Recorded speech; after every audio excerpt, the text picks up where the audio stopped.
La pregunta del millón es, Marcos, ¿te preocupa a ti el concepto de salvación? ¿Te preocupa que se distorsione hoy día el concepto de salvación? Lógico, obviamente. Cuando el concepto de salvación es distorsionado, una persona pudiera decirle a otro, tú eres salvo cuando tienes dinero, cuando tienes muchas cosas. Ya torcí el concepto de salvación. Al torcerlo, entonces eso va a repercutir en las personas que escuchen el evangelio. Por eso es importante que hablemos sobre la salvación, que habla sobre la elección incondicional, en la cual yo estoy totalmente en desacuerdo, porque la Biblia me está diciendo que hay una condición para la salvación. La condición es fe. Si no hay fe, dice Juan 3, 19, 18 y 19, que si no crees, ya eres condenado. Condición. Juego es que no va a coger.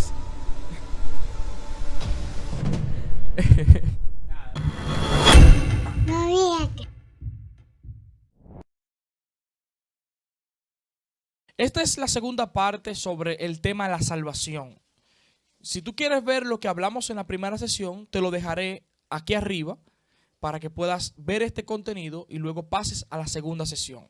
Estamos hablando sobre la salvación con mi hermano Marcos Ramírez de Biblia MR, desarrollando el concepto de salvación, ya que hoy día se ha torcido esto y por tanto nosotros tenemos la necesidad de parte de Dios en clarificar lo que la Biblia enseña con relación a la salvación.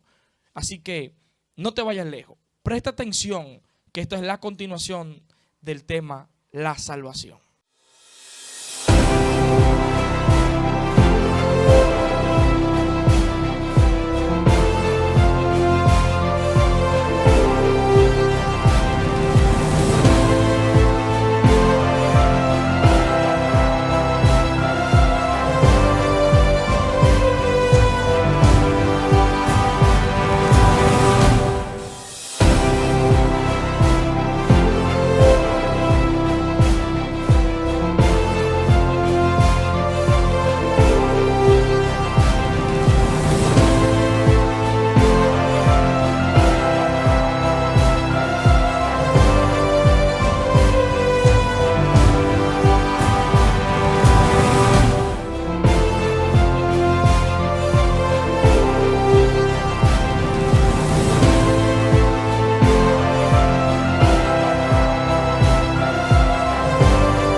Déjame ver si entendí lo que tú has mencionado hasta el momento. Ok. Dios crea el ser humano y lo crea para vivir eternamente.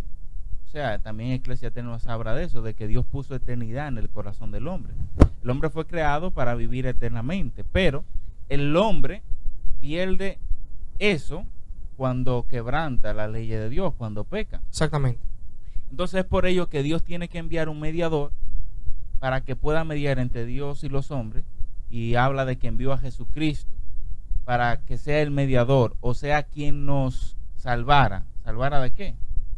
Bueno, Dios nos salva cuando porque comenzamos con una pregunta de la liberación futura o la liberación eterna, que es el fuego del infierno.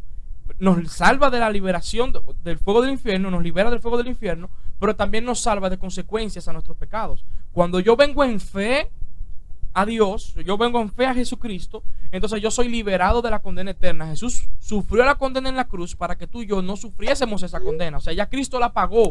Dios no es injusto para que tú tengas que pagarla dos veces. Si Jesús la pagó y tú pusiste tu confianza en Jesús, ya tú fuiste justificado, que lo que quiere decir en términos legal, que fue imputado, que fue colocada la justicia de Cristo hacia ti.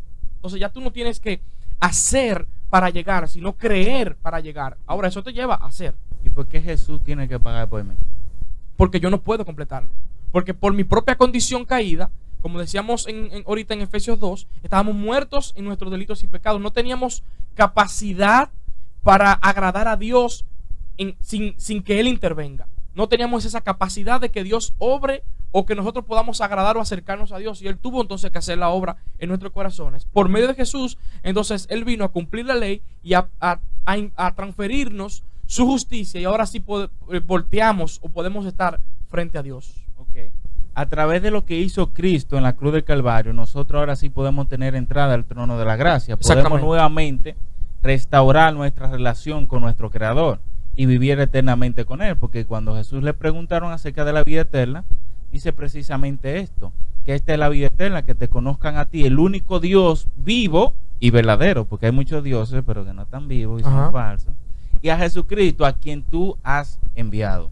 Y Jesús dijo precisamente que vino a buscar y a salvar lo que se había perdido. El hombre estaba en un estado de perdición. Sí. Correcto. Producto de haber desobedecido o de haber pecado, porque Dios coloca al hombre en el huerto y le da todo. Y el hombre, desgracioso, Dios le dice, mira, aquí hay todos estos árboles, tú puedes comer de que tú quieras, menos de este. Y el hombre como que no escogió exactamente. Es de que no podía comer. Hay gente que cuestionan a Dios porque dicen Dios es el adulto en ese sentido, que era el maduro, y Adán y Eva son los pequeños. ¿Por qué Dios le puso entonces eso aquí? El árbol en el huerto, se sabía que iban a pecar. Bueno, que Dios estableció leyes. Dios tiene leyes. El no comer de ese árbol es la primera ley. Por eso, el pecado significa transgresión de la ley. Por eso, cuando ellos desobedecieron, transgredieron la ley, como si los 10 mandamientos no habían estado escritos, ya Dios tenía su ley. Ok, Manuel. Pero no comerán, era una ley, no comerán del huerto. Si fue Adán y Eva quienes comieron del árbol, ¿qué tiene que ver eso conmigo? Perfecto. Porque yo tengo también que pagar por lo que hizo otro. Al igual como que si tú eres mi papá y tienes una deuda y tú te mueres, tu deuda se transfiere a mí, así mismo, porque eso viene por transferencia, pero además viene por aplicación, porque tú también pecaste a la forma de Adán. O sea, espérate. Claro. Espérate, así no. Te pregunto, ¿has tú desobedecido a Dios alguna vez en tu vida? Yo no sé el tema de esta conversación. Pregunto, ¿has tú desobedecido alguna vez a la ley de Dios? Muchas veces. Entonces tú has pecado a la forma de Adán. Entonces no solamente lo heredaste, sino que también lo cometiste, al igual que yo. O sea, todos nosotros hemos cometido a la forma de Adán. Hemos tenido todas las oportunidades para no pecar en nuestra vida, pero aún así decidimos pecar voluntariamente. Fue lo que hizo Adán y Eva. O sea, todos pecamos y por eso todos estamos destituidos de la gloria de Dios. Entonces a esto se refiere Pablo cuando dice, por cuanto todos pecaron, están destituidos de la gloria de Dios, que no es más que separado de esa relación que quería tener Dios cuando creó el ser humano y que todavía quiere tener, que por eso, porque quiere tener esa relación con el ser humano, es que envía a Jesucristo, porque si no hubiese estado interesado en relacionarse con nosotros, no hubiese dejado nuestra condición caída.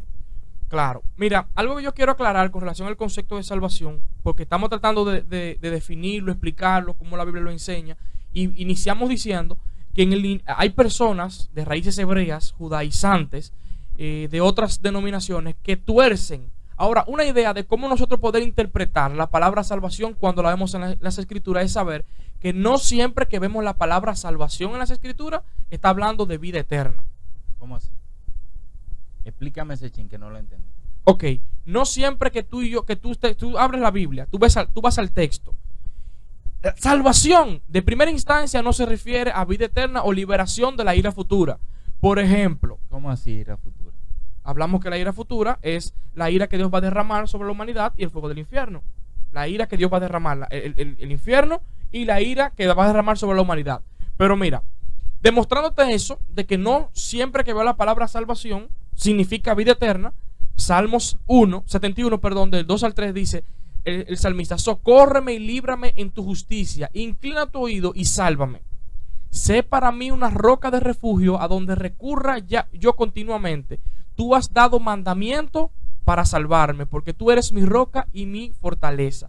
Si tú lees el texto del Salmo 71, te darás cuenta que el salmista está siendo perseguido y él quiere que se le libre de la vergüenza por la persecución que esto implica. Entonces él está diciendo, líbrame, libérame, ayúdame. Y de hecho, la misma palabra salvación él la utiliza aquí de diferentes formas. Cuando dice socórreme, él dice refugio mío. Si te están persiguiendo y para atentar contra tu vida, y yo te abro la puerta de mi casa para que entres en mi refugio, te estoy protegiendo, te estoy liberando. Y ese es el significado de la palabra salvación, te estoy salvando. Por ejemplo, si un atracador te va a robar tu dinero y alguien interviene, esa persona te salvó de que no te atracaran, te liberó. Entonces la palabra salvación no siempre significa vida eterna, pero sí significa liberación. Ahora el contexto me va a dictar a qué tipo de salvación se refiere, si es a una consecuencia actual o a una consecuencia futura. Quien muere sin Cristo va a tener consecuencias futuras porque va a tener que verse frente al dador de la vida y va a tener que enfrentar el juicio eterno. Entonces, la palabra salvación no siempre significa vida eterna. Otro texto en 1 Timoteo 2:15, cuando habla sobre la mujer, dice: sin embargo, se salvará, hablando de la mujer, se salvará teniendo hijos si permaneciere en fe, amor, santidad, con prudencia. Pues la salvación es por obra. Entonces. Exactamente. Si yo interpreto que salvación siempre es vida eterna, entonces voy a tener conflicto con textos como esto.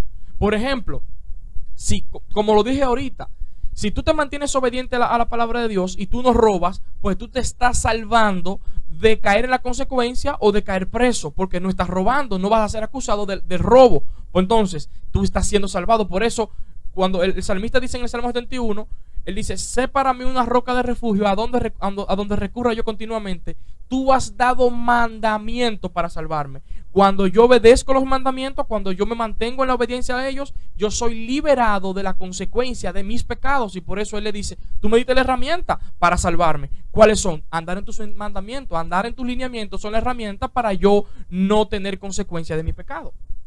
Perfecto. Entonces, ya hemos visto que hay varios significados para interpretar la palabra salvación. Dios puede estar salvándonos de algo momentáneo, como salvó en el caso a Daniel del foso de los leones, lo salvó. Sadrach, Mesach y Abednego de ese momento. Pero también puede salvarnos de vivir una eternidad en condenación. Exactamente. Entonces, ¿cómo podemos nosotros tener ambas? Tanto de que Dios pueda librarnos de una consecuencia presente, pero también de una consecuencia futura. Dijiste que la única forma que puede hacerlo Dios es a través de Jesús por medio de la fe. Exactamente. Entonces, ¿cómo nosotros podemos ejercer esa fe en Cristo Jesús? ¿Tengo que caer para atrás? ¿Tengo que patalear? ¿Cuál es el proceso para yo poder ser salvo? Bueno, ya dijimos que no es por obra, es por medio de la fe. Escucho el evangelio por medio de la fe, creyendo en Jesucristo. Y es muy atinado. ¿Qué tengo que creer en Jesucristo? Tengo que creer que Jesús puede darme vida eterna. En el Antiguo Testamento, tú vas a encontrar a Abraham y a los patriarcas cómo se le daba una promesa. Y ellos vivían en esperanza tras esperanza por la promesa de que Dios le iba a dar una tierra prometida, de que Dios iba a enviar a uno que va a bendecir a toda la simiente, a todas las naciones de la tierra. Ellos vivían en esa esperanza. De nosotros, siendo estéril, Abraham, siendo estéril, de nosotros saldrá uno que va a bendecir a las naciones enteras. Ellos no sabían quién era ese uno que iba a bendecir, pero ese uno era Jesucristo. Pero entonces ellos estaban del Antiguo Testamento mirando en fe a la persona del Salvador, a su Salvador, sin saber quién era. Antes de que llegase, ellos estaban creyendo en fe que Él podía justificarle. Y por eso en el libro de los Hechos, la conclusión es que ellos fueron justificados porque creyeron contra promesa. O sea, porque ellos confiaron en que Dios iba a enviar a quien iba a salvar. Ahora, después de que Jesús vino, nosotros tenemos esa entrada mediante ese mismo Salvador que ya lo vivimos. Ahora, lo que pasa es que están hace 2000 años atrás. Ellos lo vivían en un futuro, iba a llegar, pero ya nosotros lo vivimos que ya vino. Ni Abraham ni yo lo hemos visto, pero somos justificados mediante la fe. Entonces, desde antaño, Dios siempre ha salvado al hombre por medio de la fe. Totalmente. Antes, en el Antiguo Testamento, salvaba a los hombres por medio de la fe de ese Salvador que vendría y salvaría a la humanidad. Exacto. Y luego de que el Salvador vino, es también por medio de la fe, pero de ese Salvador que vino y que ha prometido que puede darnos vida eterna. Si creemos eso, seremos salvos. Usted no tiene que hacer nada más, solamente creer que Jesucristo puede darle vida eterna y tendrá su eternidad asegurada con Él. Lo que sí aclararía en este punto, para ir cerrando, si no te has suscrito al canal, eres un hereje. Suscríbete, dale me gusta. Ey, no te duermas. Atento. Comparte con tus amigos. Mire algo que yo quiero aclarar.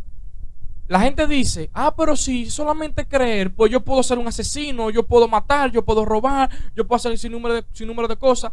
Yo entiendo lo que quieren tratar de explicar, pero eso es un desconocimiento total de las Escrituras. Y yo quisiera ya tomar estos pocos minutos para aclarar ese concepto. La persona que viene en fe a ser salvado recibe el Espíritu de Dios en su corazón. Al recibir el Espíritu de Dios, esa persona va a seguir pecando, pero no va a vivir atado al viejo hombre. Ahora él tiene una nueva naturaleza que es creada según Jesucristo. Es el mismo Espíritu de Cristo habitando en el creyente, que te va a ir moldeando, transformando, y por tanto te va a llevar ahora a amar la ley de Dios. Antes era expresada en forma de ordenanza, sin que venga de tu corazón, sin que venga de tu motivación, sin que venga de tu interior. Antes era: no mate, no robe. Ahora, cuando el Espíritu de Dios está dentro de tu corazón, ese que anhela y que ama a Dios, te dice: por amor no mates, por amor no robes, por amor cuida a tu prójimo, por amor ama a Dios, por amor cuida a tu esposa. Entonces ya ahora nace de manera voluntaria. Así que el que ha nacido de nuevo no va a vivir en esa práctica continua del pecado, porque ya tiene algo en su interior, como dijo el apóstol Pablo en capítulo 7, tiene algo en su interior que no le permitirá hacer lo incorrecto para siempre. Va a llegar el momento donde tu conciencia te acusará, donde el Espíritu de Dios que está dentro de tu corazón te acusará. Por tanto, somos salvos por medio de la fe, pero ahora que ejercemos fe, vivimos mediante la obediencia. La fe me da la entrada en el reino de los cielos. La obediencia me trae recompensa. Tiré una bomba con esa ahí. Me da recompensas.